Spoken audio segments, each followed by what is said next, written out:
दोस्तों इस साल की जो होली है वो बेहद ही खास और बेहद ही सुंदर है। दोस्तों ये क्यों बेहद ही खास और बेहद ही सुंदर है, इसके पीछे मैं कारण बता दूं। क्योंकि दोस्तों 24 मार्च को होली का दहन और 25 मार्च को रंग उत्सव मनाएंगे और इस साल बहुत बड़ा चंद्र ग्रहण है। और दोस्तों जब भी चंद्र ग्रहण लगता है तो होली का प्रभाव और भी बढ़ जाता है। जो लोग साधक हैं, जैसे कि तंत्र क्रिया जानते हैं, जो लोग जैसे मंत्र सिद्ध करना चाहते हैं, या फिर जो लोग जैसे कि आध्यात्मिक क्षेत्र से जुड़े हैं, उनके लिए चंद्र ग्रहण बहुत ही ज्यादा इस साल शुभ रहेगा। कैसे शुभ रहेगा वह हम आपको बताएंगे 2024 में। तो होली के दिन दोस्तों चंद्र ग्रहण है और चंद्र ग्रहण के समय अगर कोई भी क्रिया करते हैं और किसी भी उपाय को आप अपनाते हैं या फिर कोई भी जो क्रिया होती है उसे अगर आप अपने जीवन में पालन करते हैं तो आपको जरूर लाभ मिलेंगे। चाहे धन आकर्षित करने के लिए, चाहे कोई भी दौलत पाने के लिए, ये होली बहुत ही खास होने वाली है। दोस्तों हिंदू पंचांग के अनुसार फाल्गुन पूर्णिमा को होली का दहन और इसके अगले दिन होली मनाई जाती है। इस साल फाल्गुन पूर्णिमा तिथि 24 मार्च को सुबह 9:54 से शुरू होगी। वहीं इस तिथि का समापन अगले दिन यानी 25 मार्च को दोपहर 12:29 पर होगा। होली का दहन कब होगा? 24 मार्च को होलिका दहन है। इस दिन होलिका दहन के लिए शुभ मुहूर्त देर रात 11:01 से लेकर 12:02 तक है। ऐसे में होलिका दहन के लिए आपको टोटल 1 घंटा 14 मिनट का समय मिलेगा। कब है होली और रंग, कब खेला जाएगा रंग वाली होली, कब खेली जाएगी? देखिए दोस्तों, होलिका दहन के अगले दिन होली मनाई जाती है, इसलिए इस साल 25 मार्च को होली है। इस दिन देश भर में धूमधाम से रंगों वाली होली मनाई जाएगी। लेकिन याद रहे इस दिन चंद्र ग्रहण भी है दोस्तों। होली पर चंद्र ग्रहण का साया हिंदू पंचांग के अनुसार होली का त्योहार हर साल फाल्गुन मास की पूर्णिमा तिथि की रात में आरंभ होता है। इस दौरान होली का दहन किया जाता है और उसके अगले दिन रंगों से होली खेली जाती है। इस साल 24 मार्च को होली का दहन किया जाएगा और 25 मार्च को होली खेली जाएगी। होली के ही दिन यानी 25 मार्च को साल 2024 का पहला चंद्र ग्रहण लग रहा है, जो भारतीय समय अनुसार सुबह 10:23 से शुरू होगा और दोपहर 5:02 पर समाप्त होगा। हालांकि उपछाया होने की वजह से यह ग्रहण भारत में दिखाई नहीं देगा। इसके कारण यहां सूतक काल मान्य नहीं होगा। अब जब सूतक काल मान्य नहीं होगा तो आप लोग दिल खोलकर होली मनाएं। आप कोई भी कार्य कर सकते हैं। भारत में इस चंद्र ग्रहण का कोई भी फर्क नहीं पड़ेगा। होली जमकर मनाएं। प्रभु श्री राम जी नाम लेकर होली खेले। आपके ऊपर कभी ग्रहण नहीं लगेगा। प्रभु श्री राम के नाम से ही ग्रहण शुभ परिणाम देने लगता है, शुभ फल देने लगता है। होली पर आपका बाल बांका भी नहीं होगा। एक बात नोट कर लीजिए, दूर दूर तक इस चंद्र ग्रहण का भारत पर कोई असर नहीं होगा। यह ग्रहण बाहर विदेशों में लग रहा है, वह भी रात के समय, क्योंकि बाहर विदेशों में उस समय रात होगी, इसीलिए भारत में इसका कोई भी असर नहीं है। जब सूतक काल नहीं लग रहा है तो होली जमकर खेले दोस्तों। होलिका की अग्नि में ये 5 चीजें भूलकर भी कभी मत डालना। इससे उल्टा आप पर गरीबी आ सकती है, घर में कंगाली आ सकती है। होली के दिन ऐसी पूजा कभी ना करें। दोस्तों हिंदू परंपरा में होली का त्योहार बुराई पर अच्छाई की जीत का प्रतीक है। होली का महापर्व खुशियों और रंगों से भी जुड़ा होता है। होली की रात को दैवीय शक्तियों की रात माना जाता है।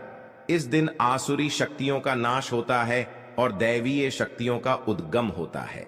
इससे दरिद्रता का नाश करने का, जीवन में चल रही परेशानियों को मिटाने का, दुख दर्द तकलीफ और सभी कष्टों से छुटकारा पाने का सबसे अच्छा दिन माना जाता है। शास्त्रों में नक्षत्र विद्या में होली की रात को सिद्धि की रात कहा गया है। इस दिन नकारात्मक और सकारात्मक ऊर्जाएं दोनों ही बहुत ज्यादा सक्रिय रहती हैं। इसीलिए लोग सदियों से इस दिन सिद्धियां हासिल करने के उपाय करते आए हैं। होली की रात में जो साधना की जाती है वह बहुत ही कारगर और फलदायी सिद्ध होती है, जो कि 100% सिद्ध हो ही जाती है। इस दिन आप किसी भी देवता की साधना को सिद्ध कर सकते हैं। आज के इस वीडियो में हम आपको बताएंगे होली पर किए जाने वाले कुछ ऐसे प्रभावशाली उपाय जिनसे आप आने वाले नए हिंदू वर्ष में खुशियां ही खुशियां पाओगे। आप अपने दुख दर्द तथा कष्टों को मिटा सकेंगे। लेकिन क्या आप जानते हैं होली पर यह 5 चीजें कभी नहीं चढ़ानी चाहिए, इससे उल्टा आप बर्बाद हो सकते हैं। जानने के लिए वीडियो को अंत तक जरूर देखें दोस्तों। वीडियो को आगे शुरू करें उससे पहले भगवान भोलेनाथ जी के सच्चे भक्त वीडियो को एक लाइक अवश्य कर दें और कमेंट बॉक्स में हर हर महादेव अवश्य लिख दें, जिससे कि भगवान भोलेनाथ जी का आशीर्वाद आपको सीधे प्राप्त हो सके। दोस्तों, शास्त्रों के अनुसार माना जाता है कि होलिका दहन पर होली की अग्नि में टूटा हुआ गन्ना अर्पित नहीं करना चाहिए, ना ही होली में खराब गन्ना अर्पित करना चाहिए। इससे उल्टा आपको होली मैया का श्राप लग सकता है। टूटा हुआ गन्ना पूजा पाठ में इस्तेमाल नहीं किया जाता है, इससे होली माता जाते जाते आपको श्राप दे सकती है। आपके घर में गरीबी का वास हो सकता है। शास्त्रों में माना जाता है कि जब होली का दहन होता है तब होली की अग्नि में पवित्र चीजों को ही डालना चाहिए। जब आप अग्नि में गन्ना डालें तब गन्ने के ऊपर हरे भरे पत्ते जरूर होने चाहिए, क्योंकि पूजा पाठ में अधूरी चीजें इस्तेमाल नहीं की जाती। अधूरी चीजें इस्तेमाल करने से अधूरा ही फल प्राप्त होगा। इसीलिए गन्ना साबुत होना चाहिए, टूटा हुआ बिल्कुल भी ना हो। हमेशा याद रखें, होलिका दहन से ठीक पहले गन्ना घर में अवश्य लाकर रख लें और गन्नों की संख्या 2 या 5 या फिर 7 होनी चाहिए, यानी विषम संख्या में ही गन्ने हो। दोस्तों, होली की पवित्र अग्नि में पानी वाला नारियल नहीं चढ़ाना चाहिए, इससे आप पाप के भागीदार बन सकते हैं। हमेशा सूखा नारियल होली की अग्नि में अर्पित करना चाहिए। पानी वाला नारियल अग्नि के अंदर भूलकर भी ना डालें। सूखे नारियल को अग्नि में डालने से पहले इस पर पूरे परिवार का हाथ अवश्य लगा लें। इससे होली माता जाते जाते आपको धन से माला माल बनाएंगी, आपकी गरीबी को साथ ले जाएंगी। पानी वाला नारियल आप पूजा के दौरान फोड़ सकते हैं, लेकिन अग्नि में कभी मत डालना। सूखा नारियल अग्नि में डालने से होली माता आपकी सभी परेशानी को अपने साथ लें जाती है और अग्निदेव भी प्रसन्न हो जाते हैं। अगर आपके मन में बुरे ख्याल आते हैं, अज्ञात भय आपको सताते रहते हैं, तो होलिका दहन की पूजा के दौरान एक सूखा नारियल काले तिल और सरसों को लेकर अपने सिर पर 7 बार घुमा लें और इसे अग्नि में डाल दें। आपकी चिंता होलिका मैया हर लेंगी। दोस्तों, माना जाता है कि होलिका माता को घर में बनाए भोग अति प्रिय हैं। आपने अपने घर में जो भी बनाया है माता को अवश्य अर्पित करें, लेकिन याद रहे, गुजियां चढ़ाते समय देख ले कि गुजियां की संख्या 3 नहीं होनी चाहिए। या तो 2 चढ़ा दें या फिर 5, 7 या फिर 11 या 21 चढ़ा सकते हैं, लेकिन गुजियाओं की संख्या 3 नहीं होनी चाहिए। ध्यान रहे कि एक गुजिया भी नहीं चढ़ाना चाहिए। होलिका दहन में आप बर्फी का भोग लगा सकते हैं और जल अवश्य अर्पित करें। होलिका दहन में गाय के गोबर से बने उपले अवश्य डालने चाहिए। दोस्तों, होली की अग्नि में आप हरा चना, गेहूं की बालियां, कोई भी नई फसल अवश्य अर्पित करें। इससे आपके घर में अन्न धन की कभी कमी नहीं होगी। जब आप माता को बालियां अर्पित करें तो देख लें टूटी हुई बलियां ना हो, सूखे हुए पत्ते ना हो। बालियां एकदम हरी भरी होनी चाहिए। होलिका दहन की अग्नि में सूखी बालियां चढ़ाने से पाप लगता है। दोस्तों, शास्त्रों के अनुसार बताया जाता है कि किसी स्त्री को मासिक धर्म आ जाए तो उसे होलिका दहन की पूजा किसी और से करवा लेनी चाहिए। आप पूजा का वैसे ही पालन करें जैसे आप करते आए हैं, लेकिन मासिक धर्म के दौरान होलिका दहन के पास नहीं जाना चाहिए। आप दूर से होलिका दहन देख सकते हैं और आप किसी और से पूजा पाठ करवा सकते हैं। इससे भी आपको फल की प्राप्ति अवश्य होगी। दोस्तों, होलिका की अग्नि में चावल के बने पापड़ और कच्चे चावल अवश्य अर्पित करने चाहिए। होलिका दहन में चावल अर्पित करने से धन की प्राप्ति होती है। इससे आपके घर की गरीबी नष्ट हो जाएगी। कचरी, पापड़ आदि होलिका दहन में अवश्य अर्पित करना चाहिए। इसे होलिका दहन से पहले झूठा नहीं करना चाहिए। जो आपने कचरी पापड़ आदि बनाए हैं उन्हें होलिका की अग्नि में अवश्य अर्पित करना चाहिए। इससे आपके घर में धन की कभी कमी नहीं होगी। दोस्तों, माना जाता है कि होलिका दहन से पहले होली की अग्नि में बगैर अर्पित किए गुजिया नहीं खाना चाहिए हैं और अपने परिवार में सभी सदस्य एक दूसरे को गुजिया अवश्य खिलाएं। इससे आपसी प्यार मजबूत हो जाता है। माता को भोग लगाने से पहले गुजिया जूठी ना करें। जब आप पूजा वगैरह कर लें तब उसके बाद आप गुजिया खा सकते हैं। हमेशा याद रखें, माता को गुजियाओं का भोग लगाने के बाद कन्याओं को गुजिया अवश्य खिलाना चाहिए और दक्षिणा भी देनी चाहिए। इससे नव दुर्गा तथा माता रानी का आशीर्वाद प्राप्त होता है। दोस्तों, इस दिन गाय को भोग अवश्य लगाना चाहिए। इस दिन आप गाय को गुजिया वगैरह अवश्य खिलाएं। गाय माता को मीठा भोग खिलाने से कई जन्मों तक पीढ़ी दर पीढ़ी राज करती हैं। इससे सभी देवी देवताओं को भोग लग जाता है। इस दिन आप कुछ करें या ना करें, लेकिन गाय माता को गुजिया का भोग अवश्य लगा दें। इससे होली मैया का आशीर्वाद सदैव आप पर बना रहेगा। दोस्तों, चाहे कुछ भी हो जाए, होलिका दहन के बाद उसके अगले दिन होली की राख को आप घर में जरूर लेकर आना और पूरे परिवार के मस्तक पर उसे लगाना। इस राख को आप काले कपड़े में बांधकर हमेशा घर में संभाल कर रखें और छोटे बच्चों के मस्तक पर इसे तब लगाएं जब उन्हें नजर दोष लग जाए। इससे नजर दोष बुरा साया आपके बच्चे के आसपास भी नहीं भटके। होलिका दहन की राख को आप काले कपड़े में बांधकर दुकान के गल्ले में या फिर लॉकर में रख सकते हैं।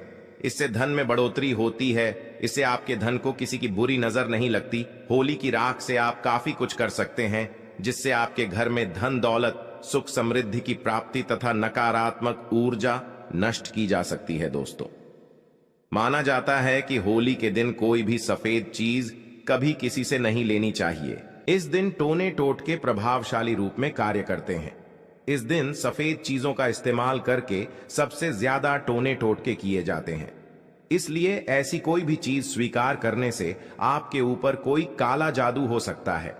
इस कारण होली के दिन आप सफेद चीज भूलकर भी किसी से मत लेना। दोस्तों, हमारे वेद पुराण बताते हैं कि होली खुशियों की सौगात लेकर आती है, प्यार का प्रतीक मानी गई है। होली ऐसे में इस दिन मांस मदिरा का सेवन नहीं करना चाहिए। जो भी व्यक्ति होली पर मदिरा का सेवन करता है, मांस का सेवन करता है, तो उसे अगली योनि कुत्ते की मिल जाती है। ऐसा मनुष्य पीर ही दर पीर ही नरक की यातनाएं भोगता है। शास्त्रों में वर्णित है कि भगवान श्री कृष्ण जी को होली का पर्व अति प्रिय है। इसीलिए इस दिन कोई भी ऐसा कार्य नहीं करना चाहिए जिससे भगवान कृष्ण क्रोधित हो जाए। होली पर गाली नहीं देनी चाहिए, स्त्री का अपमान नहीं करना चाहिए, सुबह जल्दी बिस्तर छोड़ देना चाहिए। होली के दिन ज्यादा सोना नहीं चाहिए। होली के दिन पवित्र पर्व पर सहवास नहीं करना चाहिए। इस दिन स्त्री से दूर रहे। पुराणों में उद्धृत है कि इस दिन हर किसी को होली अवश्य खेलनी चाहिए। होली का रंग कई प्रकार की नकारात्मकता को अपने आप नष्ट कर देता है।